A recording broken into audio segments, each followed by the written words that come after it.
Hello, everybody. Thank you for coming to the last talk of Hash Talks 2023. Thank you for being here. I hope you have been having a lot of fun and learning a lot so far. I know I have. I've been watching some of the content that we've had this year, and it's all been great. So I hope I can add a little bit to that. Today I'm going to talk to you about HCP Boundary at home. So HCP Boundary, you may know about HCP, the cloud offering from HashiCorp. HCP Boundary specifically was announced fairly recently during HashiConf Global, and I'm going to talk to you about how I set it up at home to kind of replace my VPN. So first of all, I want to tell you what you are going to learn today, or at least what I'm going to try to teach you today. First of all, you're going to learn how to run an HCP Boundary runners at home on Kubernetes for free. You're also going to learn how to define your configuration in Terraform. That's just going to be part of the philosophy to make sure that everything is in declarative language. And also you're going to learn why Boundary isn't necessarily equivalent to a VPN and why that matters, or why that's important when it comes to the decision. What are you not going to learn today? Well, Boundary's domain model and explaining how the Boundary control plane works is a bit complicated. So that's not going to be part of the talk today. You don't necessarily need to know about that before you listen to this talk. It's something that can be slightly separate. If you do understand it, it may make a little bit more sense. There's the same reason why we're not necessarily going to do a demo today, but I'm going to show you some code, and then I'm going to point you to a repo where you can try some of this out yourself. All right. Before we continue, I want to talk a little bit about myself. Just brief introduction. My name is Pato Arvizu. I'm a lead platform engineer at a company called ASAP, based out of New York City. We're actually in the World Trade Center. There's not a pitch for the company, so just to give you context, we build customer interaction platforms. So essentially, think when you have to talk to your bank, your airline, your hotel, whatever, we try to build a platform for that, and we try to add our special sauce for natural language processing. This is done by people who are way smarter than me. I just build the platform around the software that delivers it. I've been an official HashiCorp ambassador since 2020, which is when the program started. Before that, I was an unofficial HashiCorp ambassador, or around the company. I was known for my inclination for HashiCorp tools, and became official in 2020. And also, I am a home automation enthusiast, which you'll see in a minute why. You'll experience a little bit of that. Okay, so before we get into the actual technical stuff, I promise we're going to get to some code. I want to tell you a story of how I ended up here. So some time ago, I wanted to automate a task. It was there's an API. I needed to write some code that would talk to that API, discover something, and then run a task and save a file. What it does doesn't really matter, but I needed to write some automation. So I decided to write it in Go. Actually, initially I wrote it in Python, then rewrote it in Go. So that's fine so far. We've all done that. But also I wanted to run it on a schedule. I want to make sure that the code run on a certain schedule without me having to remember, or me having to actually be on the computer to execute the command. So it's easy. We can put it in a cron job. I also wanted it to run without my computer being on, or necessarily me being there. Sometimes I would go out of the house, bring my computer, or I'll be at work or be asleep. I want to make sure that my computer didn't need to be on, powered, or connected. So just put it on a Raspberry Pi. I think we all have one of those lying around there somewhere. And it was easy for me to just put it there, right? Okay, so, I mean, that's kind of a natural stopping point for somebody. I'm not most people. There's more. I wanted to keep the configuration in something with a setup that was more natural for me and what I was doing in my day-to-day job.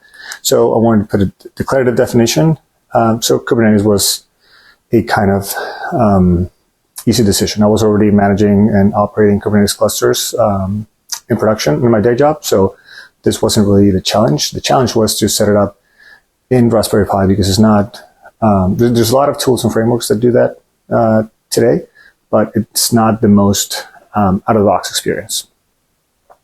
So I want to add also some redundancy and fallback to sort of, quote unquote, productionalize this. Make sure that, if the node goes down or if the task fails, it gets restarted and everything. So I need to add redundancy to the Kubernetes cluster itself. So I went from a single node Kubernetes cluster to ended up with five Raspberry Pi nodes for Kubernetes cluster. And then on top of that, I want to do some more home automation around the house, not necessarily running tasks or scheduling workloads.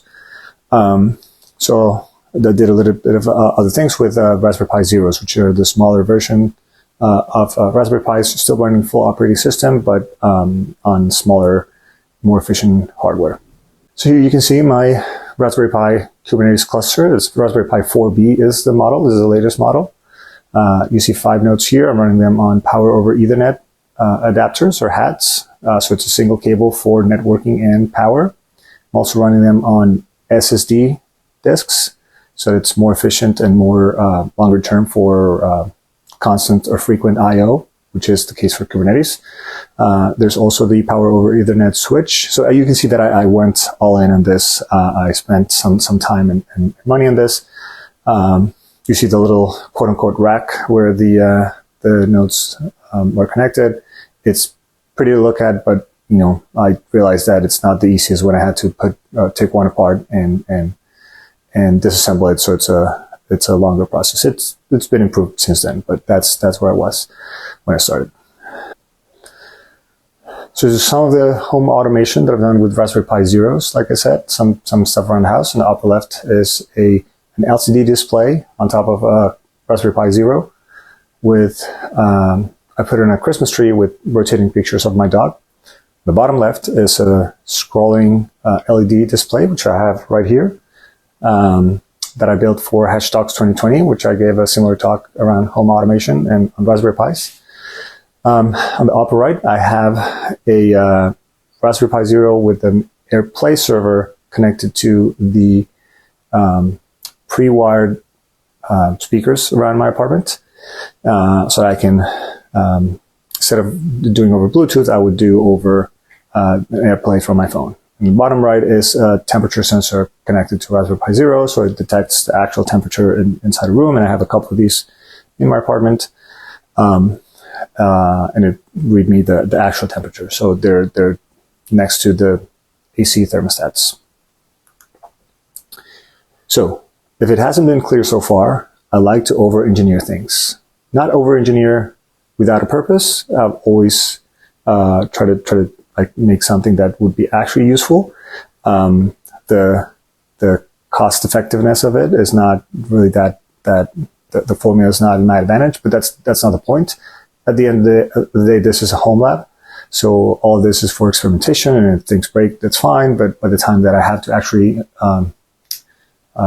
deploy some of this in production or use some of the features or anything, I know how to do them. So I have that advantage. So I can break things here at home. Nothing's going to happen. Nobody's going to yell at me. We're not going to lose money. But I gained that knowledge. So, keeping on with the theme of over-engineering, I started adding things like Vault for secret injection, Longhorn for distributed storage management, Minio for S3 compatible object storage that was using the Longhorn storage backend, Prometheus, Grafana, and Alert Manager, like the Prometheus stack for home automation alerting. If a node went down, if the task was restarting, if something is running out of space, I would put that there, and I could visualize everything. At Okta Authentication, I have a Okta Dev account that you can get for free to add OIDC authentication to the cluster, so I no longer have to rely on static credentials, sort of time-limited credentials. Can you believe this? I added PagerDuty to my home cluster. I obviously don't get woken up by a call in the middle of the night. I have it configured so it's just a push notification or an email, and I can check it out when I have time. If I take longer than some amount of time, I set my own SLA. If I break my own SLA, I forgive myself. And then especially the other important part is that everything's in Terraform. Even the Kubernetes configurations that I would normally have in YAML, I have them in Terraform using the Terraform Kubernetes provider, right? So everything is defined in HCL. everything I have running in my cluster. And some of the external stuff like Okta, PagerDuty, everything I have in Terraform. What happens when I'm not at home? By the way, I'm going to get somewhere. I'm going to get to HCP Boundary, but this is continuing the story. What happened when I wasn't at home and I wanted to connect to my private cluster? Well, being there wasn't anything I could really do. The easy solution, the first solution that everybody thinks of when you need to access a remote network is a VPN. So it's easy. Install a VPN. I was familiar with OpenVPN, so that's kind of what I wanted to get started with. But it's not that easy, right? First thing is OpenVPN, or this OpenVPN server doesn't run on ARM, which is the architecture that the Raspberry Pi hardware runs on, as opposed to the AMD architecture, which is what most Intel PCs have. So at least there's no easy way to run natively on ARM.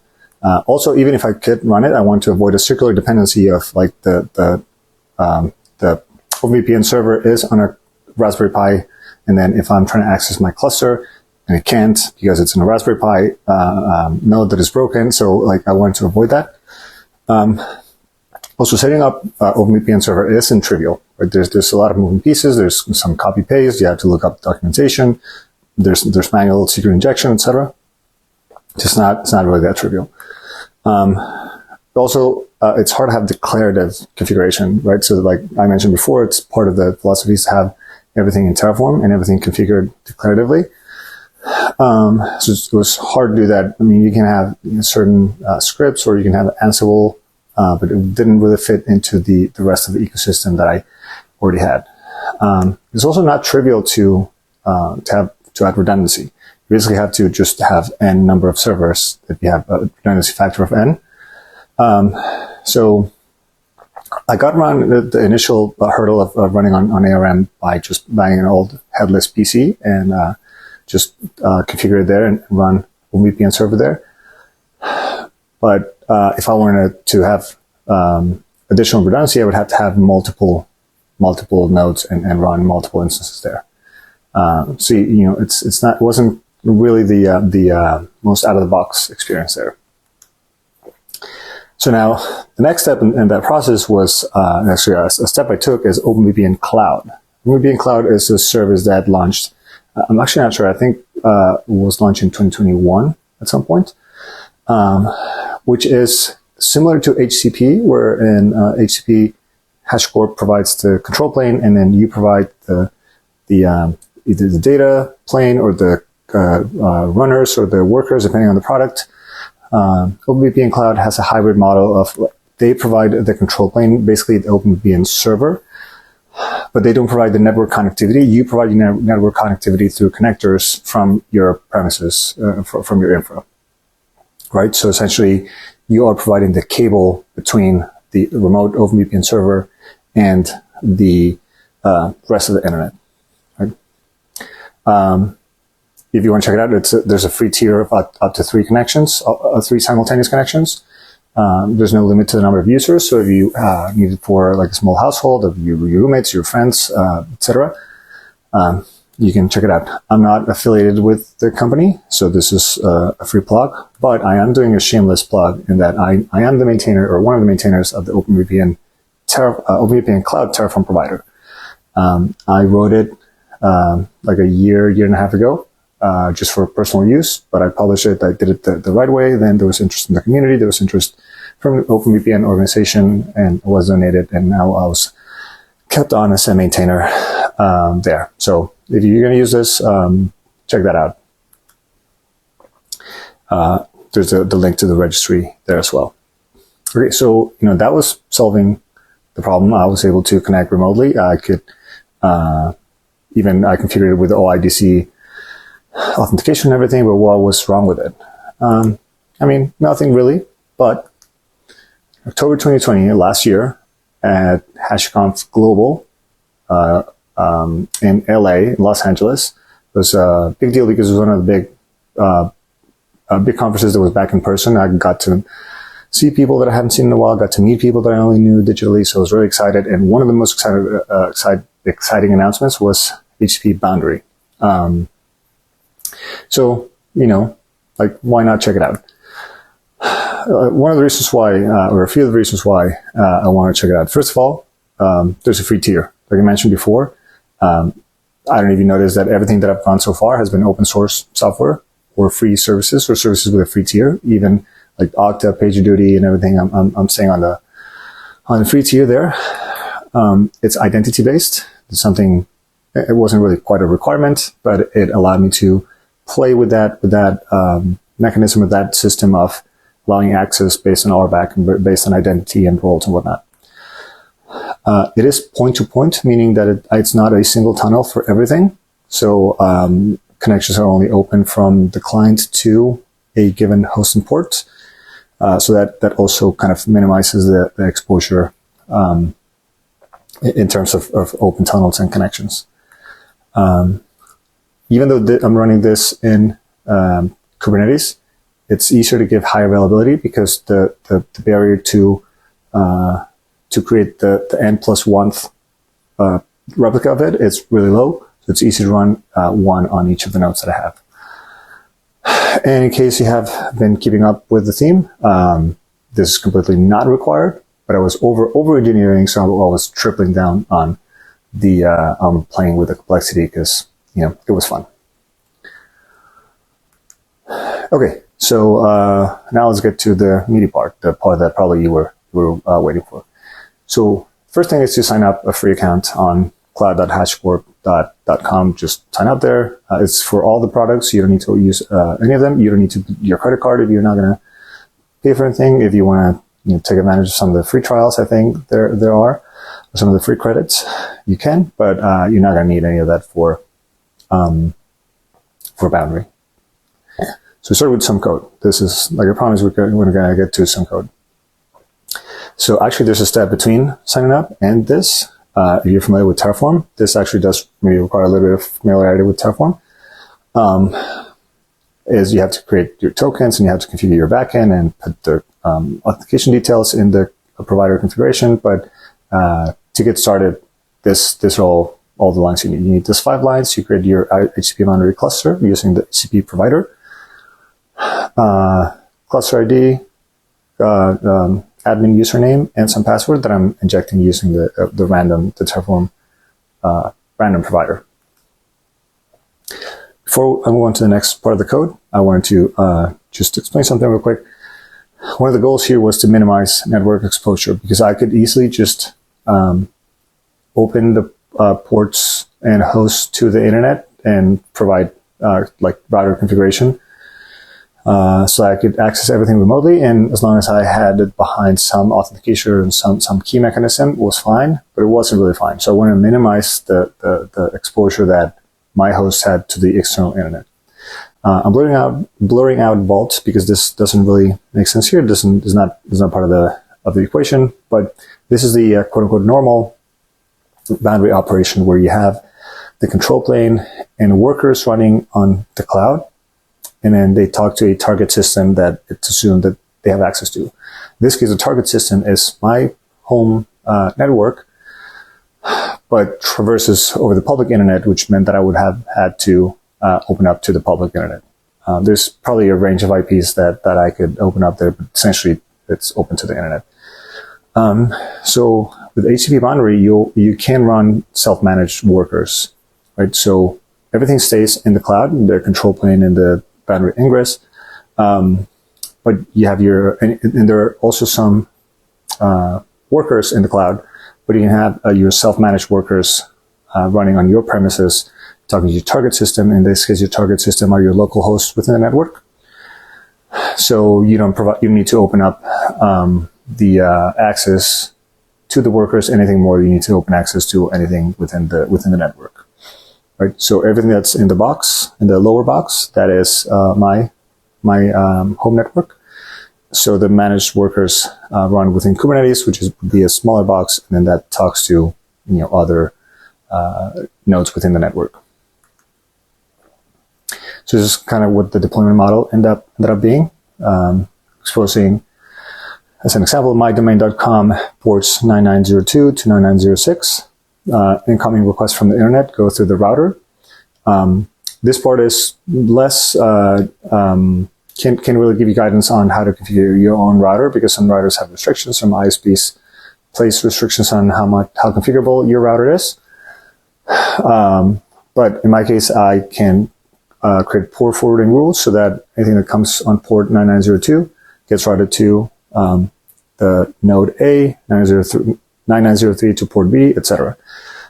You see that the requests are going through a service first. In this case, it's a Kubernetes service of type load balancer that exposes a single port on each corresponding node, and then that forwards the request to the single pod that's running the boundary worker, right? So there are different ways to do this in Kubernetes. I could have a single stateful set that was running 5 replicas, or I could run 5 stateful sets, 5 different stateful sets with different names and single replica each. There were pros and cons to each. There's a trade-off there, but in the end, I decided to go for the 5 different replica sets, so it was easier to organize the code and organize the requirements and the configuration. Right? So I'm going to break this part a little bit. So we start with the Kubernetes stateful set resource. Because each of my nodes are labeled with letters, so I have A through E, I have to run a for each loop on each of the letters. So instead of copy and pasting several lines of code 5 times, I can just abstract it this way. So the other part that was important is to make sure that there's a node selector that corresponds to the node that I want to, the specific node where I want to schedule the that workload. So I used the Kubernetes.io/hostname label that's standard in all Kubernetes distributions, and I'm assigning it to the value of the node and the letter, so that specific stateful set pod gets scheduled there. The other important part was the each node, each pod running on a different node had to have a different configuration, because there's certain values that are specific to each different worker. So I needed to point it to different configuration files. This configuration file came from, first of all, it came from a template. This is only a slice or a portion of the code or of the configuration file for the worker. You see that most values there are particular of the, or specific to a single node. Basically the token, the worker name, and the host name, those are individual, right? So this template was injected into, or we're creating a configuration map, a config map in Kubernetes, or 5 versions of it, 5 different copies, 1 per node. And then we were passing the values that corresponded to that node. Most important part here is the token, the activation token. There's a little bit of a trick here in trying to work around the way that the boundary provider works. Is that boundary has, or the boundary provider has a resource for a worker. A worker is just the say the item on the boundary control plane that signals that, hey, there's going to be a worker here. Just wait for it to register. When it creates a worker, the resource gets a token in an attribute. That attribute only exists for that first apply phase. The first time you apply. The next time you apply, that attribute gets onset or set to the empty string. So I wanted to keep everything idempotent, so that everything was identical from the first apply to the nth apply without any weird changes. So what I ended up doing was capturing the output of those tokens for each of the workers, putting them in a Kubernetes secret, and add an lifecycle meta argument of to ignore changes to the data, so that those get captured the first time, and then even if the worker's attribute gets onset, that that token is still there. Those tokens are safe to persist beyond the registration, because after that, they're not really useful for anything. They're one-time use, so it's fine if they're there. It's just more to satisfy the requirement of keeping everything idempotent. So last part is the load balancers. This is kind of mostly trivial, but it's essentially just providing that connectivity between the requests that are coming on a certain specific port, and then routing them to each corresponding node or pod rather, based on the corresponding letter of the node that it's coming to, which is mapped to the port that it's coming to. And then you pick it up from here. This is where you start to play with things, and play with the concepts and the domain model of Boundary. I mentioned earlier, I'm not going to go through this because we're kind of already running low on time. But this is where you start playing and understanding what a catalog is, what a host set is, what a target is. You can add users, groups, roles, different things, play with organizations and scopes and RBAC rules and everything. This is for you to have fun. This is your homework. All right. There are still some things that also need work, either on my side or that I need to wait for improvements. Monitoring and self-healing of workers on my side, there's still some work there to be done. I don't always know when a node is down or when a worker is down and need to replace it. There's an issue with refreshing tokens that I still need to work through, but at least I would like to be aware of when things are down. There's some improvements that can be done to the HCP Terraform provider. Right now, there's some copy pasting that needs to be involved, and it's not really that helpful for idempotency, but I think there's a ticket open for that, a GitHub issue for that. Right now, there's no way for me to connect. If I'm on mobile, if I'm on the go, I need to connect to something on my home network. There's no Boundary client for mobile, at least not that I know of. So if I need to connect something on my home network, I have to do it over a VPN. So it would be great if there was a mobile client for these cases. I would like if the Kubernetes client integration was more seamless, because I don't want to have to be changing things depending on whether I'm connected directly or through VPN or through Boundary or from the Terraform provider. I would prefer if everything was seamless. I know that there's some shortcuts I can take, but I'd like to see that more integrated. Dynamic credentials, so fetch SSH certificates or integrate with wallets to inject credentials. That's something that I would like to explore a little more. Automate new target onboard or new hosts onboarding. If I buy a new Raspberry Pi for the next new hot task that I want to automate, how do I make it easier for me to onboard that into Boundary without it having to be copy pasting code? And there's also some task with syncing the control plane version and the workers versions. There's a requirement that they have to be in the same version, but it's not really quite clear what the process is. So I'm still working on that.